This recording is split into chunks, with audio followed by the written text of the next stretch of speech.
La santé pelvienne et les hormones chez la femme, la préménopause, la ménopause, on en parle beaucoup, mais il y a encore beaucoup de questions, plusieurs mystères. Et aujourd'hui, on va en parler avec une spécialiste physiothérapeute, une approche donc différente parce qu'on a déjà abordé la ménopause, la préménopause. Mais cette fois-ci, on va parler avec Marie-Ève Prince, qui, oui, physiothérapeute, mais spécialisée en rééducation périnéale et pelvienne, si vous préférez RPP. Alors, elle occupe une place spéciale. Il y a encore beaucoup de choses méconnues, je trouve.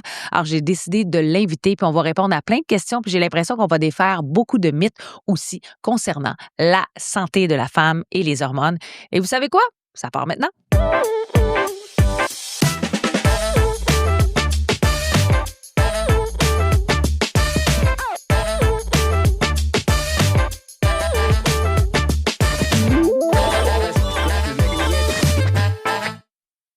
Très heureuse de la recevoir puisqu'on se connaît depuis plus de 30 ans. Ça ne nous rajeunit pas, mais c'est pas grave, elle assume notre âge. Marie-Ève Prince, salut! Salut, Marc-Christine. Marie-Ève, très contente de te recevoir parce que c'est vrai que ça fait plusieurs années qu'on se connaît. On étudie ensemble au secondaire, puis là, on se retrouve. Alors, bienvenue dans le balado, le vrai faux. Merci de l'invitation. Marie-Ève, tu es physiothérapeute, mais tu as une expertise particulière et c'est d'ailleurs le sujet dont on va aborder aujourd'hui. Peux-tu nous parler de ton expertise? Oui, en fait, moi, j'ai fait ma formation à l'Université de Montréal comme physiothérapeute, mais depuis 25 ans, j'ai développé une expertise en rééducation périnéale à travers toutes sortes de formations. OK. Donc, je suis propriétaire des cliniques Sigonia à Sherbrooke, à Granby, éventuellement à Montréal également.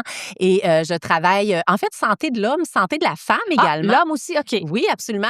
Pour un autre balado sur les la hommes. rééducation périnéale, ça touche les enfants aussi. Hein? Oui, donc les enfants au niveau de l'acquisition de la propreté, le début des relations sexuelles, les douleurs sexuelles et tout ça. Donc, expertise assez large en planche et pelvien, oui. Mais pourquoi évidemment, toi, c'est ton expertise, puis tu as la clientèle pour, mais je trouve qu'on n'en parle pas assez. Est-ce Non. que c'est encore, selon toi, beaucoup trop tabou? Absolument.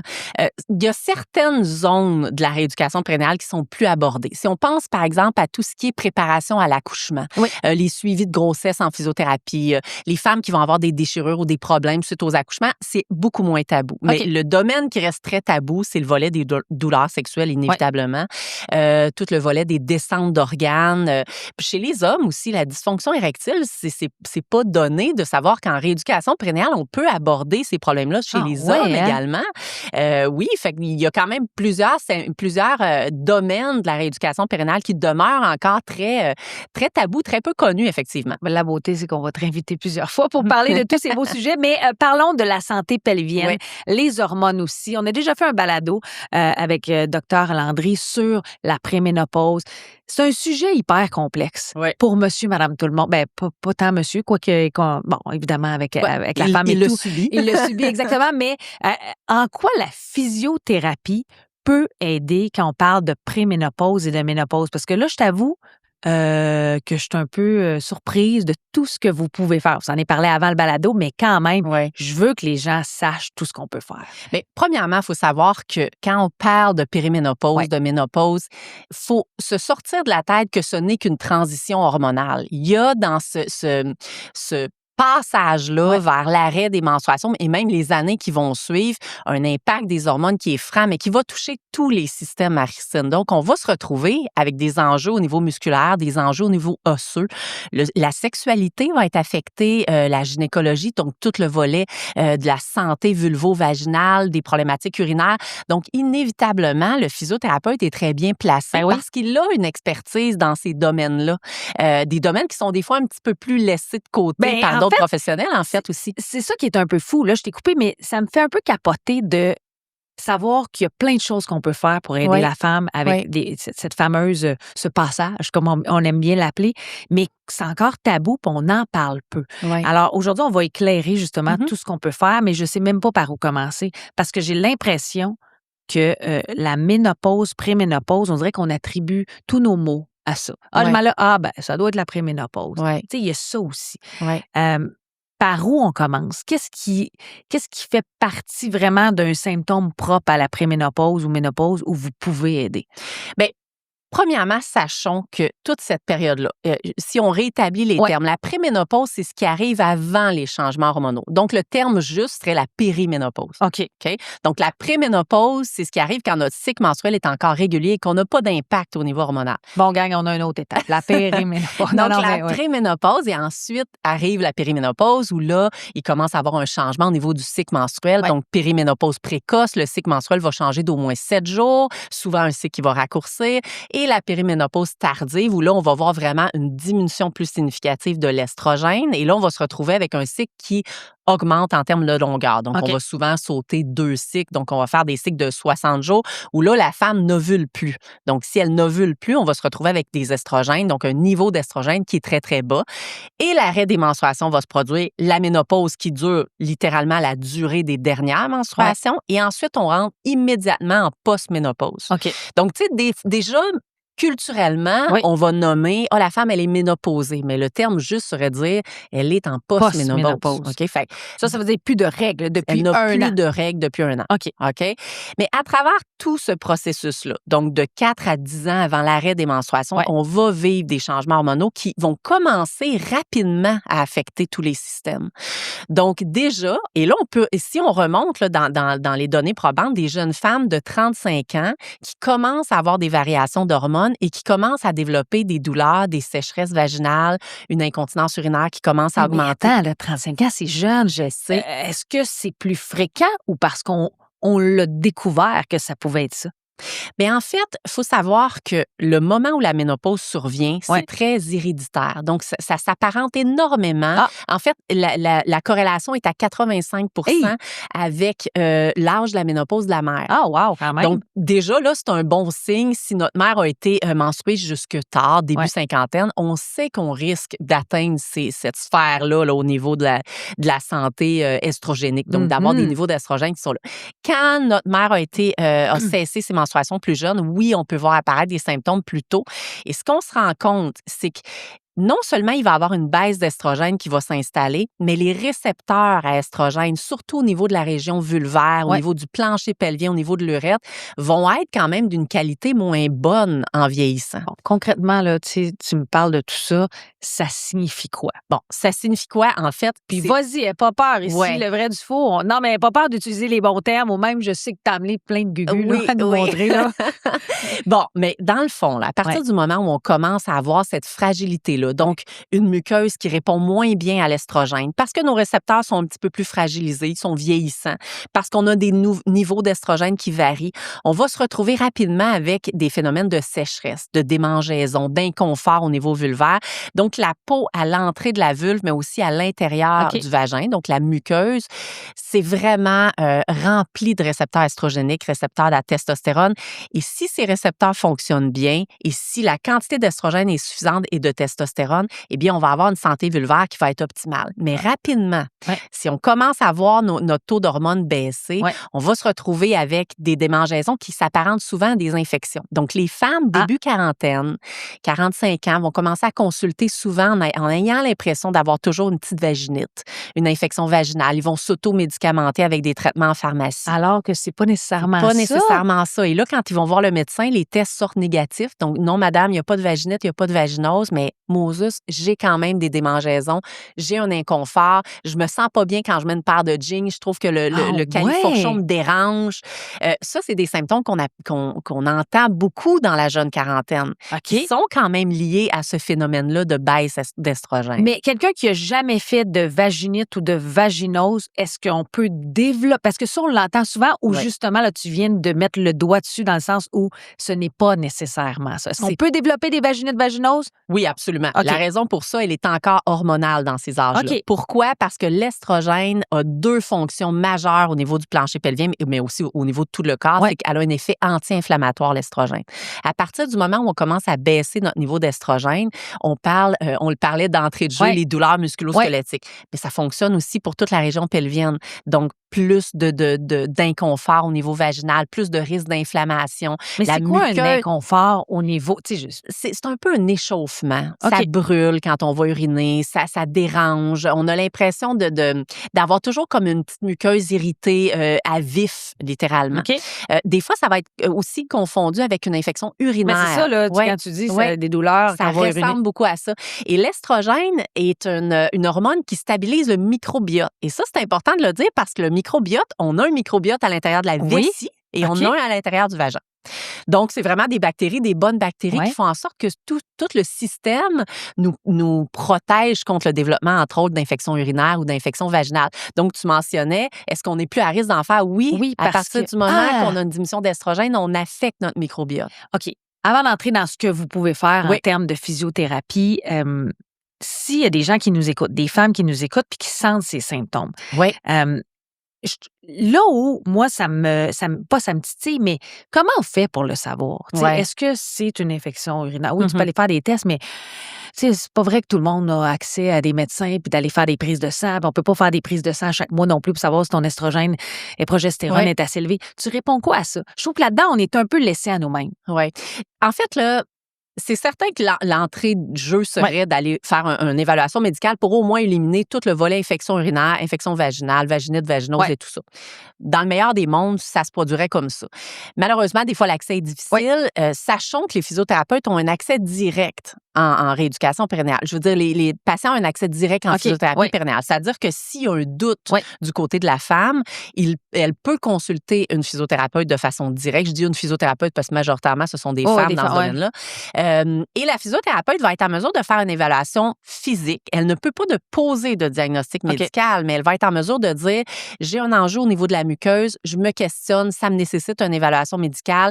Elle est habilitée à faire une évaluation quand même de la structure de l'anatomie et de voir les signes d'atrophie, de voir les signes de manque d'hormones.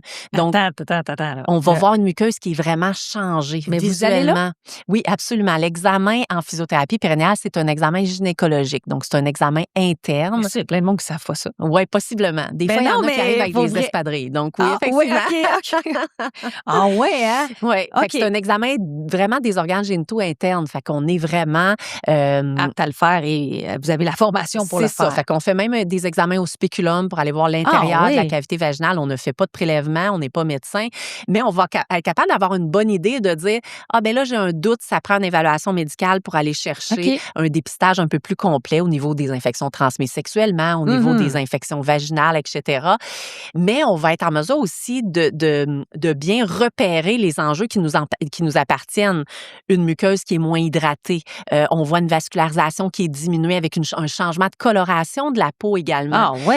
On peut voir un muscle qui est affecté, qui développe des tensions, un tissu de collagène qui est plus, en fait, qui est plus affecté par le manque d'estrogène. Donc, ce sont des indices qui sont majeurs et qui vont nous amener à proposer des traitements physiothérapiques. C'est ça, parlons-en parce que je trouve ça quand même fascinant, tout ce que vous pouvez faire et observer aussi.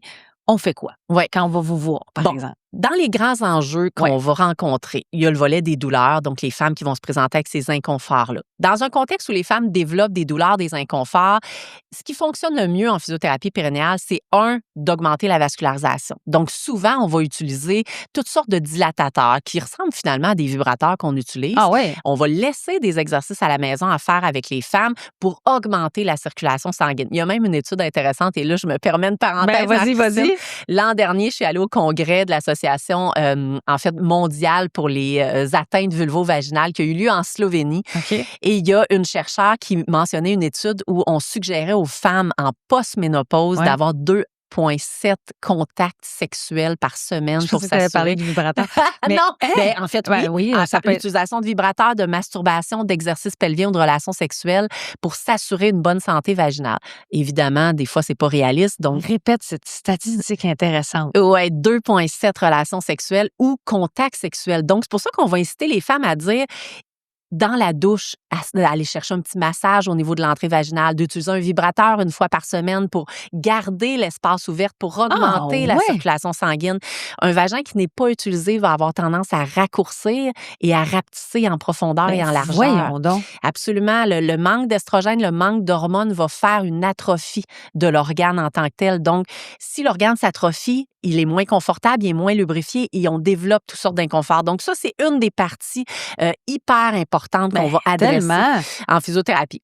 Si on a un muscle qui fonctionne bien, quelqu'un qui a une contraction musculaire adéquate, qui la répète, tu sais, nos fameux exercices de Kegel qu'on Exercice, entend. oui, ce qu'on peut faire présentement, puis personne ne s'en rend compte. Là. Techniquement, personne ne s'en oui, rend compte, donc exact. on devrait Bon, pas c'est bouger. sûr que si je fais ça, c'est pas subtil, mais oui. Donc, ces exercices-là vont aider aussi au niveau de la vascularisation, vont amener plus de sang au niveau des organes génitaux. Fait que ça a un effet aussi majeur. Ça va être suggéré d'emblée aux gens qui ont des douleurs. Il y a des gens, des fois, qui ont des tensions trop grandes. Donc, dans l'évaluation qu'on va faire, des fois, c'est l'inverse. C'est trop de tension musculaire qui amène à une mauvaise circulation sanguine. Mais des tensions musculaires où, par exemple? Vraiment à l'entrée vaginale. OK. Donc, les muscles du plancher pelvien, il y a 13 muscles dans le plancher pelvien. Mais comment tu parles des tensions musculaires qui sont dues à? Les tensions musculaires au plancher pelvien, c'est excessivement fréquent. C'est un muscle, entre autres, qui a un rôle très important à jouer. Il stabilise tous les organes à l'intérieur du bassin. Donc, quand on est debout, ce muscle-là s'active pour tout retenir à l'intérieur.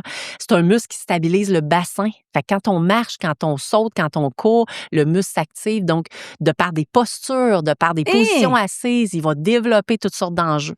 Et puis Dieu sait qu'on est souvent assis maintenant dans la société dans laquelle on est. Là. Oui, puis des fois, une nouvelle activité physique fait juste penser, ma Christine, au vélo l'été. Oui. Les premières randonnées de vélo, c'est le plancher pelvien, les ischions qui font mal. Ah oui! Fait que donc, un mauvais ajustement de la selle, toutes sortes, en fait, de déséquilibres aussi au niveau du bassin. Fait que le physiothérapeute, quand il va faire l'évaluation, il va aller chercher l'état de ces muscles-là. Il va recommander des exercices appropriés, que ce soit du renforcement, de l'assouplissement, des exercices avec dilatateurs, etc., pour vraiment gérer le volet douleur. Mais dans un contexte de périménopause, de post-ménopause, tout le volet incontinence urinaire aussi va devenir très, très fréquent. Ça, là, on dirait que les gens ont peur. Même, tu dois le voir dans ta clientèle, les gens qui vont voir, il y a comme cette espèce de tabou de gêne, de dire, écoute, fuite urinaire, qu'est-ce qui provoque ça, puis qu'est-ce que vous pouvez faire? Parce qu'il y a des solutions à ça. Absolument. Pas la couche, là. Ouais, effectivement. Et c'est intéressant de savoir que les femmes vont généralement tolérer 7 ans d'incontinence urinaire avant de consulter. Donc, ça prend beaucoup 7 ans d'incontinence urinaire avant de se dire que c'est un problème. Tu sais, c'est vu encore comme étant normal. Tu as eu des enfants, donc c'est certain que tu as des fuites d'urine. C'est pas normal, ça fait pas partie d'un vieillissement normal, mais malheureusement, c'est quand même encore véhiculé. OK, mais juste avant que tu entres dans le côté plus technique, fuite urinaire égale quoi? Et en fait, je sais que ça le dit, mais ça égoutte. Tu sais, comment on fait pour savoir, ça, c'est une petite fuite urinaire? À partir du moment qu'on perd plus d'1 fois par mois, une goutte d'urine dans un moment inopportun, on tousse, on éternue, on soulève un enfant, on a envie, on se dépêche pour aller à la toilette, on perd une goutte. Quand ça arrive plus d'1 fois par mois, c'est considéré comme de l'incontinence urinaire. Une goutte? Oui. OK. Oui. C'est sûr que ça arrive 1 fois par mois parce que la vessie est pleine, qu'il y a une situation. Ça, c'est tolérable. Mais il faut vraiment... Les critères sont minces pour appliquer le terme incontinence urinaire. Donc, des fois, on est un peu surpris d'avoir ce diagnostic-là parce qu'on se dit, ben non, je porte pas de couche, je suis fonctionnelle, j'ai juste des fuites quand je ris ou quand je fais du sport. C'est quand même de l'incontinence urinaire. Ça touche 30% des jeunes filles, plus de 50% des femmes de 60 ans. Mais jeunes filles, on parle de quel âge, là? Des jeunes filles adolescentes. Ben voyons donc. Il y a un volet héréditaire, il y a un volet génétique. Ça, vous avez des solutions à ça, là. Absolument. Physiothérapie périnéale, généralement, on est beaucoup plus dans le renforcement parce que c'est là où souvent c'est la faiblesse du muscle qui amène ça, surtout quand on parle des jeunes filles. Taux de succès, près de 80%, c'est dans les recommandations internationales. Donc, c'est le traitement de première ligne, la physiothérapie périnéale pour régler de l'incontinence urinaire. Ça fonctionne excessivement bien. Ça prend environ 10 minutes d'exercice aux alentours de 4 fois semaine pour avoir une amélioration. Que vous faites ou qu'on fait? Que vous faites. Donc, les exercices sont enseignés en clinique. OK. Donc, quand c'est supervisé, notre taux de récupération est meilleur que si les exercices sont faits en ligne ou à la maison. Et suite à ça, les exercices sont reproduits à la maison. Et sur à peu près une période de 3 mois, on va atteindre notre 80% d'amélioration. Là, l'enjeu, il faut le spécifier pour celles qui nous écoutent et qui disent, moi, je les ai fait, les exercices, puis ça fonctionne pas. Il y a toujours un côté opposé à la médaille, c'est-à-dire que souvent, on met la faute sur le muscle, donc c'est le muscle qui manque de force ou qui est trop tendu. Fait que ça, il faut encore que ce soit évalué.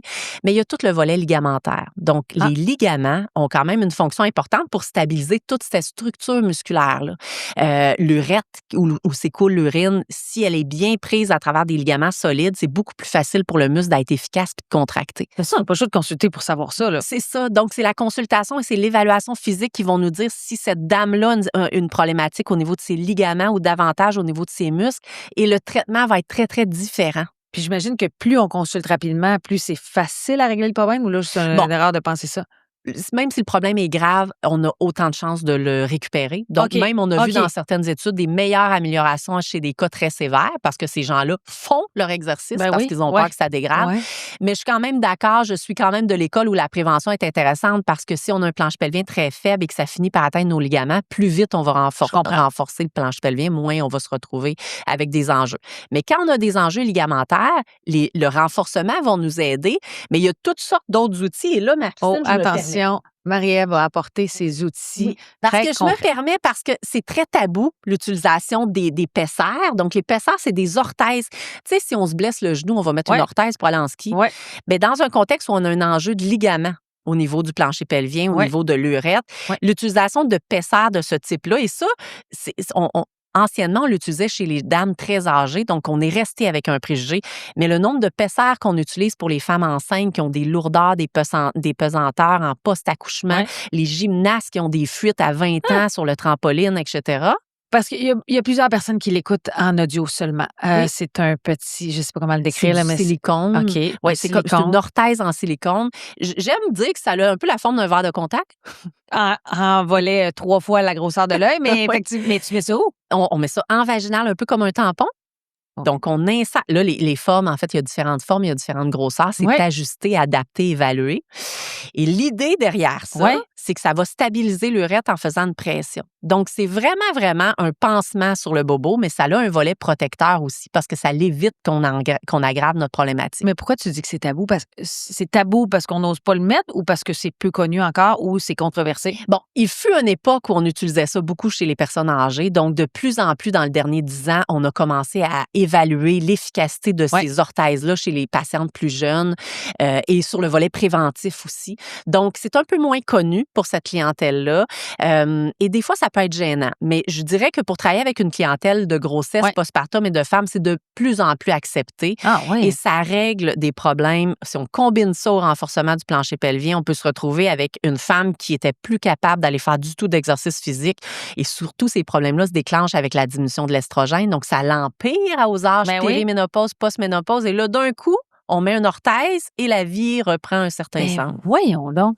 Fait qu'avant d'aller vers des chirurgies, ça fait partie des options thérapeutiques. Tu sais, on a essayé le renforcement, ça n'a pas fonctionné.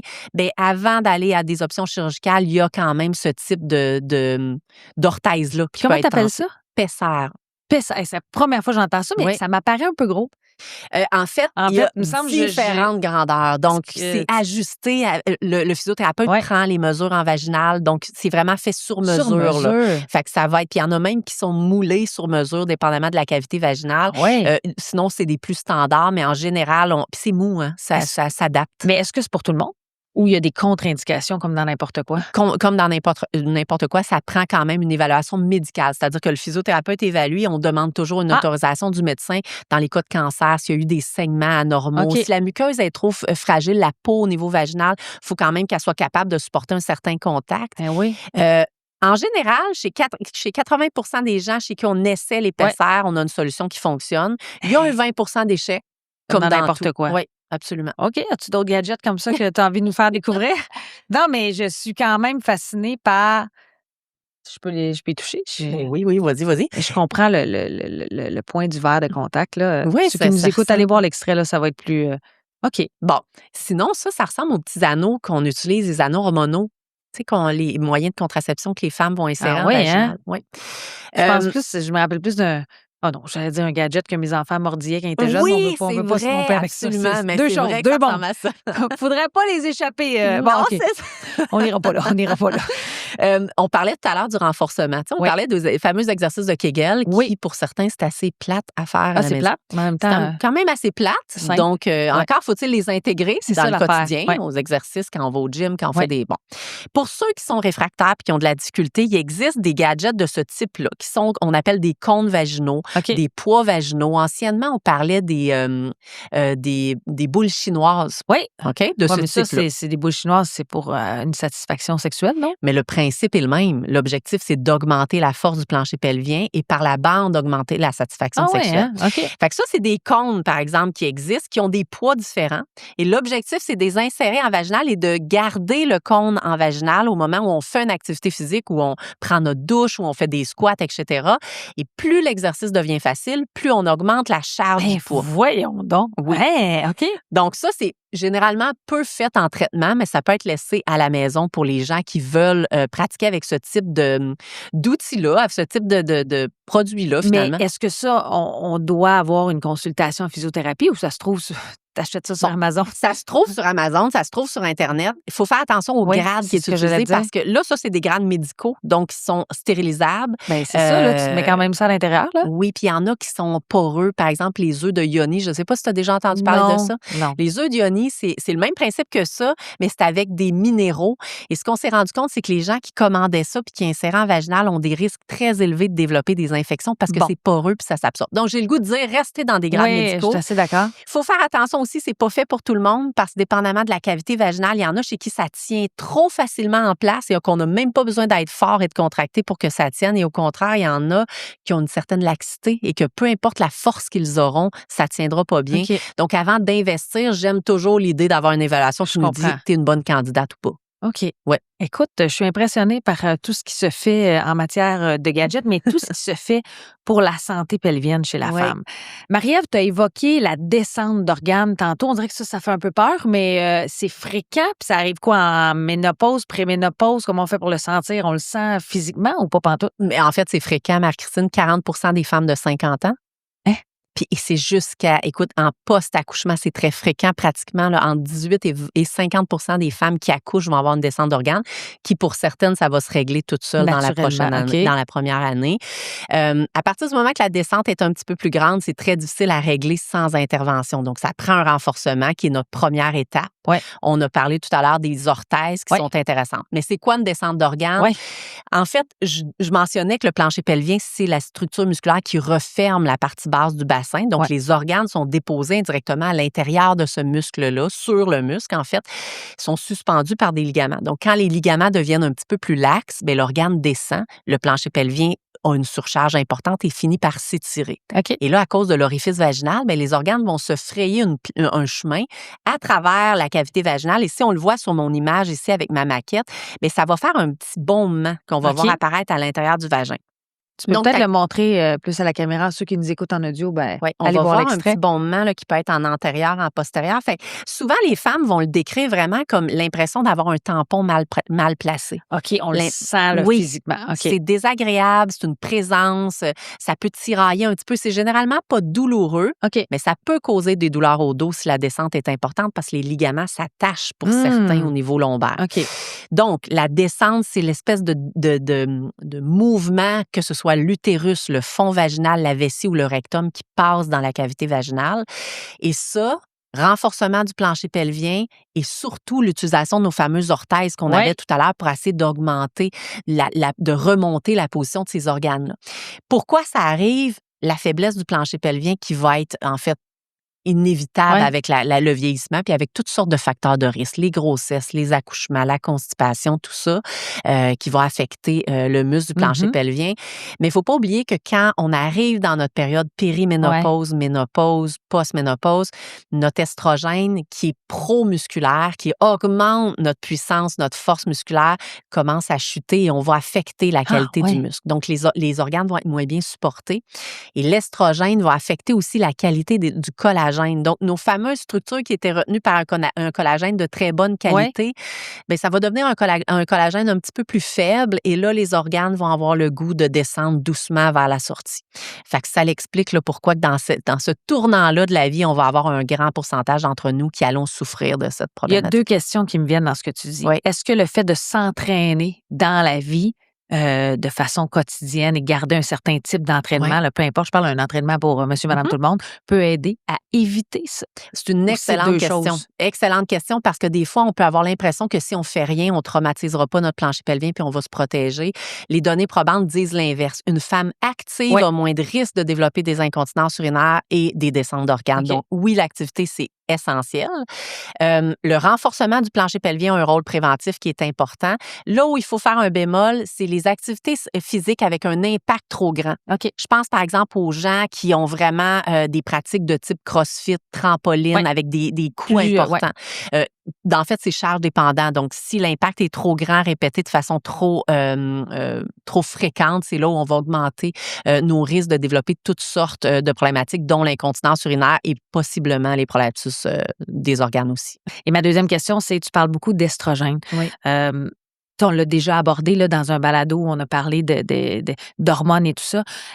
Le fait qu'on perde en estrogène, t'as envie de me dire quoi là-dessus? Qu'il est bon tu sais, je veux pas te lancer sur un terrain glissant parce que c'est un sujet qui est parfois polarisant, mais on pense quoi des hormones qu'on ajoute? Est-ce que ça aide vraiment?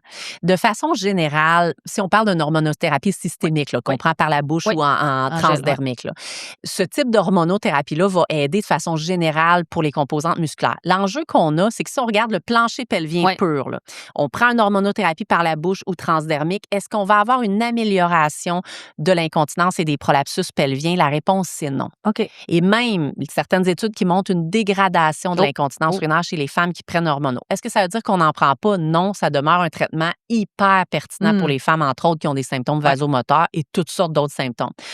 Pourquoi est-ce que ça l'empire un petit peu les symptômes au niveau urogynéco? L'hypothèse n'est pas encore très claire d'un point de vue médical, mais on pense qu'un estrogène qui est pris par voie exogène, donc qui n'est pas formé par nous-mêmes à l'intérieur de notre corps, va en fait avoir un impact sur les récepteurs à estrogène au niveau du plancher pelvien, de l'urètre, des organes génitaux. Et c'est comme si on va affecter la quantité d'estrogène qui vont venir se fixer sur ces récepteurs-là, donc il va avoir une moins grande efficacité de l'estrogène au niveau du plancher pelvien, de l'urètre et tout ça, ce qui va donner un peu plus de fuite. Comment on fait pour compenser ça? On se rend compte que quand on prend une crème estrogénique, des crèmes qui sont appliquées de façon topique au niveau de la vulve, au niveau de l'urètre. Un gel ou une forme de vulve, forme de crème. Il existe toutes sortes de composés qui sont en fait beaucoup prescrits dans le contexte où les gens vont avoir de la sécheresse vaginale. Ça, on se rend compte qu'on va avoir un meilleur effet local, c'est-à-dire qu'on va un peu compenser l'effet néfaste de l'hormonothérapie pour certaines personnes, parce qu'il faut se le dire, il y en a qui vivront pas ça, mais il y en a qui vont avoir cet effet-là et à ce moment-là, le fait d'ajouter la crème locale, on va avoir une amélioration de la condition. Avant de se rendre à une crème hormonale, pour celles qui ont des sécheresses, des inconforts, on peut simplement passer par l'ajout d'un lubrifiant aux relations sexuelles. Mais ça, en physiothérapie, quand on consulte, vous êtes capable d'évaluer ça? Oui, on va donner une suggestion. Donc, souvent, on va faire le pont avec le pharmacien pour s'assurer qu'il n'y a pas de contre-indication dans le dossier de la patiente. Par exemple, pour ajouter un lubrifiant, on va suggérer que ce soit un lubrifiant à base d'huile, de silicone ou d'eau.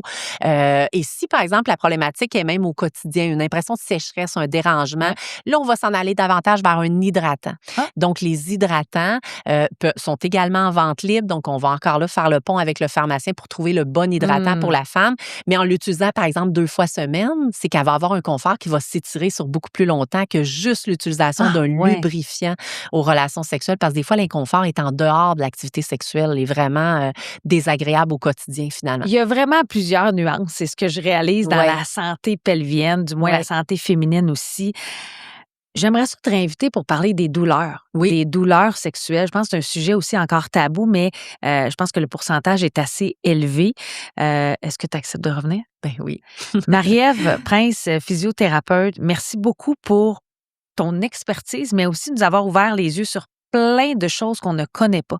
Je pense qu'il est encore très méconnu, trop méconnu, et qu'il va faire du bien à plusieurs femmes. Merci, Marie-Ève, de ta présence aujourd'hui. Merci, Marie-Christine. Merci tout le monde. Et si vous avez des questions pour Marie-Ève, toutes les coordonnées, les informations sur ces cliniques aussi sont écrites dans le petit texte que vous allez voir. À bientôt!